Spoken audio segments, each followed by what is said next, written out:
C'est un mélange de graines de sésame grillées et de sel.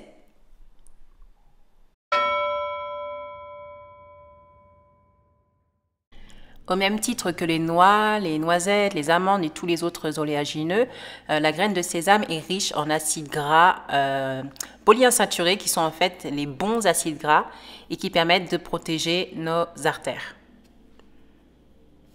La deuxième chose, c'est que c'est riche en protéines, en vitamines et en minéraux, donc tous les éléments dont nos cellules et donc à plus large échelle, nos organes ont besoin pour bien fonctionner.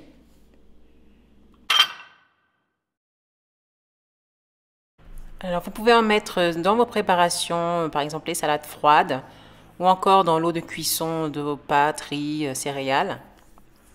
Sur les tartes également, ça passe très bien, et même de vos desserts sucrés, les cakes sucrés, en remplacement de la petite pincée de sel, ça marche bien aussi.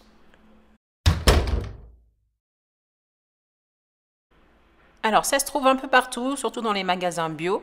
Vous allez pouvoir les trouver déjà tout faits. Mais je vous propose de le réaliser vous-même. C'est super simple, c'est super rapide. Allez, je vous laisse avec la recette.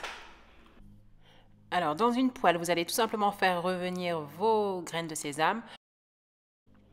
Ensuite, vous allez remuer sans cesse pendant 3 à 4 minutes. Je pense même que 3, ça suffit à pleine puissance. Vous allez voir que le sésame va petit à petit de changer de couleur, en fait, devenir un peu grillé, un peu plus foncé. Voilà, alors mes graines de sésame commencent un peu à brunir. Vous voyez aussi que ça fume un petit peu. C'est pour ça qu'il ne faut surtout pas s'arrêter de remuer.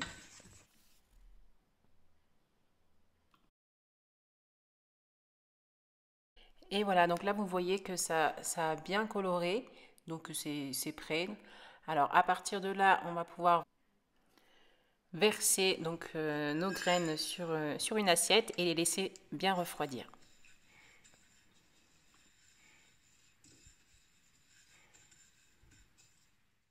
Alors dans votre robot mixeur, vous allez pouvoir verser à peu près une cuillère de sel pour 10 cuillères donc, de graines de sésame. Et on va venir mixer tout ça.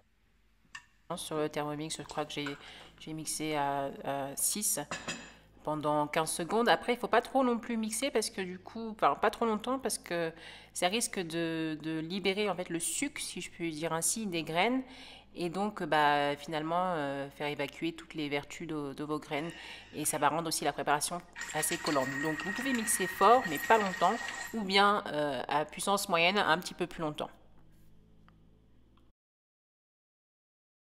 Et voilà, vous obtenez donc votre propre gommasio fait maison, rapide et donc idéal pour toutes vos petites recettes. À bientôt!